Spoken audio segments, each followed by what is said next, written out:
How to make Mapo Tofu. To me, this dish is the mac and cheese of China. It is pure comfort food. It is considered one of the 10 most important dishes in Sichuan cuisine, yet it offers plenty of opportunity for variations. People are not strict about their Mapo Tofu, so you can make it your own. You might think that this dish originated in ancient China. It is that popular. But thanks to a Mrs. Chen, the dish finally arrived in the late 1800s. Mrs. Chen was apparently a survivor of smallpox, which left her with pockmarks on her face. And that is where the name comes from. Mapo Tofu means pockmarked old woman's tofu. Lovely, huh? Sichuan cuisine enjoys a solid reputation for its dedication to spiciness. Most Sichuan food involves a great deal of preparation and experience if you really want the authentic flavor. And the best way to get it is with Mapo Tofu. All the taste you could possibly want in 25 minutes from start to finish. You can find Mapo Tofu in restaurants all over China. Still, getting that authentic Sichuan flavor just right is hard, especially considering many adapt the recipe to local tastes, with the mala, the numbing and spiciness, toned down. After all, not everyone can handle true Sichuan flavor. So do what many do and experiment with the flavors and spice to make it your own. So let's get started. There are two parts to making Mapo Tofu. The first is marinating and the second is braising. For marinating, you're going to need ground pork. This should be ground pork that is chopped fine, but you can also substitute mushrooms, particularly shiitake mushrooms that have been diced in small cubes, or ground chicken or turkey.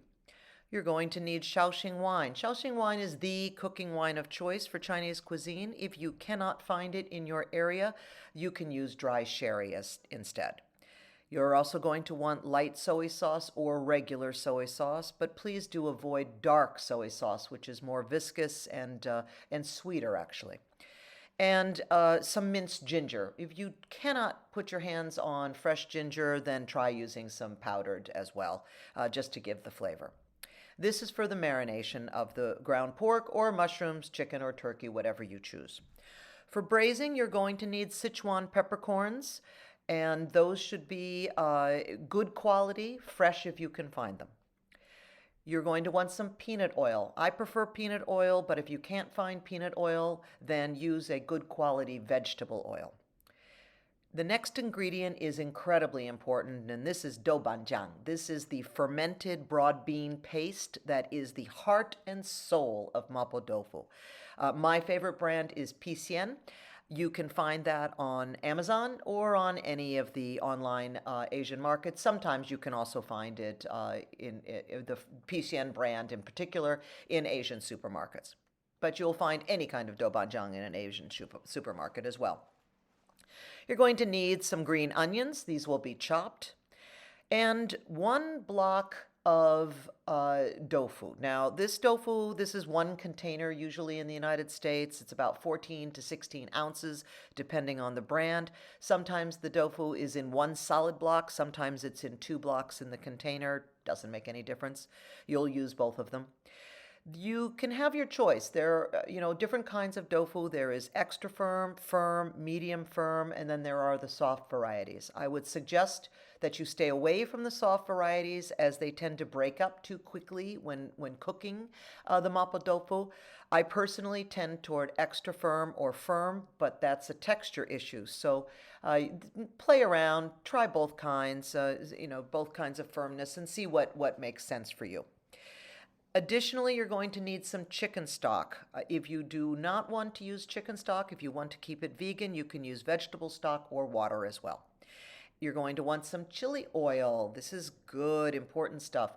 So having some good quality chili oil, preferably a Sichuan brand, on hand is great. If not, you can always make your own. It's super easy. Another important ingredient is 5-spice powder, available at just about every supermarket, certainly in all of the Asian groceries. This is an important part of the flavor base for Mapo Tofu. Last but not least, you're going to be surprised maybe, sugar. Sugar's a great way to temper spice, so if it gets too spicy or too salty, you can use a bit of sugar to bring that down a bit and bring it more to whatever taste you decide you would like. All right, so let's get started. You're going to combine your ground meat or mushrooms with the cooking wine, soy sauce, and ginger in a small bowl and mix them well and let them sit for as long as you can until it's time to begin cooking. Heat the oil and the Sichuan peppercorns in a large skillet over a medium-high height. Let them turn a little bit brown, not burned, just a little bit brown, crispy, and when they get to that point, scoop them out with a spatula. Be careful, they will be hot. Transfer into a bowl, put some paper towels in there to soak up the extra oil as well. You're going to need these peppercorns later, so save them for garnishing. We're going to grind them up later as well. With the add the ground meat and or mushrooms and the doubanjiang into the pan with the oil and cook over a medium heat.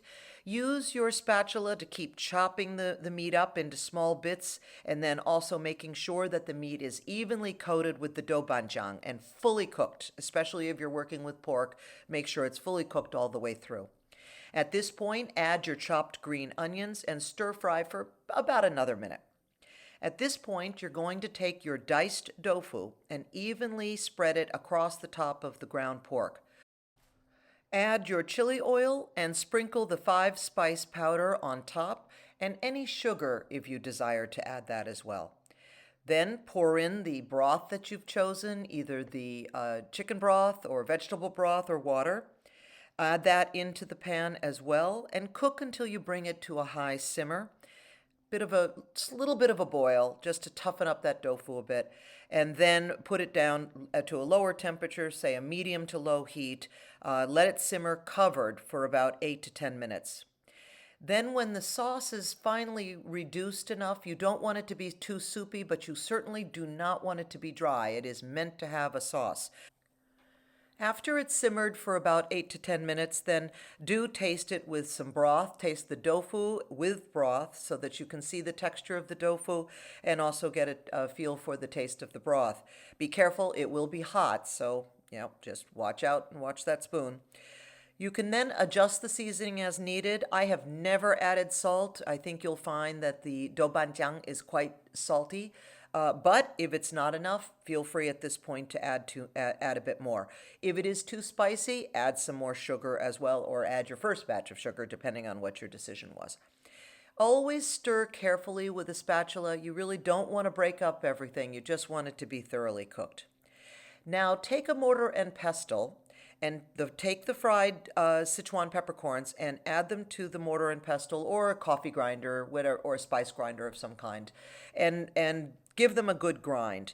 Add those on top to taste. I personally tend to use about a tablespoon, maybe even a little bit more, but it's always good to have some extra. You can keep them in the refrigerator for up to 2 months. And then you can use them on other dishes or in the future if you feel like you want to spice things up a little bit more.